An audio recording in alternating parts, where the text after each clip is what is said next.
March 14 மறந்தும் கூட இந்த தவறை செய்யாதீங்க. காரடையான் நோன்பு வழிபாடும் பலன்களும். மறந்தும் கூட வருகிற மார்ச் 14ஆம் தேதியை தவறவிட்டு விடாதீர்கள். அன்று மகா சக்தி வாய்ந்த காரடையான் நோன்பு வருகிறது. சுமங்கலி பெண்கள் தீர்க்க சுமங்கலி வரம் பெறவும் குடும்பத்தில் ஒற்றுமையும் செல்வமும் பெருகவும் கடைபிடிக்க வேண்டிய மிக முக்கியமான விரதம் இது. அன்று என்ன செய்ய வேண்டும், தாழிச்சரடு மாற்ற சரியான நேரம் எது என்பதை பற்றி இந்த வீடியோவில் விரிவாக பார்க்கலாம். அதற்கு முன் இது போன்ற ஆன்மீக தகவல்களை உடனுக்குடன் தெரிந்து கொள்ள நமது காஸ்மிக் ராசி சேனலை சப்ஸ்கிரைப் செய்து பெல் ஐக்கானை கிளிக் பண்ணிக்கோங்க. காரடையான் நோன்பின் முக்கியத்துவம். தமிழர் பாரம்பரியத்தில் காரடையான் நோன்பு என்பது மார்சி மாதம் முடிந்து பங்குனி மாதம் பிறக்கும் வேளையில் கடைபிடிக்கப்படுகிறது. சாவித்ரி தனது கணவன் சத்தியவானின் உயிரை யமதர்மனிடமிருந்து மீட்டெடுத்த நாளைத்தான் நாம் காரடையான் நோன்பாக கொண்டாடுகிறோம்.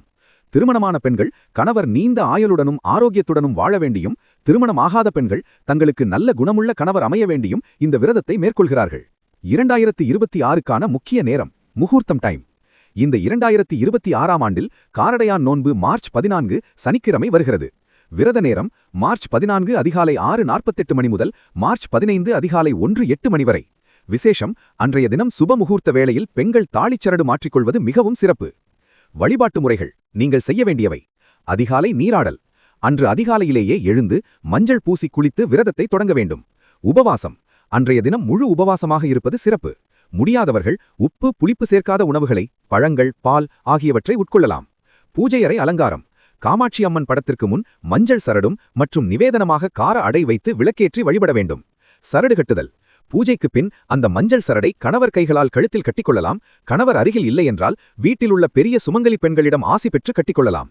தானம் வழங்குதல்.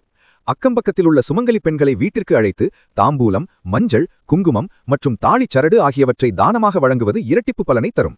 இந்த அரிய தகவலை உங்கள் உறவினர்கள் மற்றும் நண்பர்களுக்கும் பகிருங்கள். அவர்களும் இந்த மகா நோன்பின் பலனை பெறட்டும். மறக்காமல் கமெண்ட் பாக்ஸில் ஓம் சாவித்ரி தேவியே போற்றி என்று பதிவிடுங்கள். மீண்டும் ஒரு பயனுள்ள ஆன்மீக தகவலுடன் உங்களை சந்திக்கிறேன். நன்றி, வணக்கம்.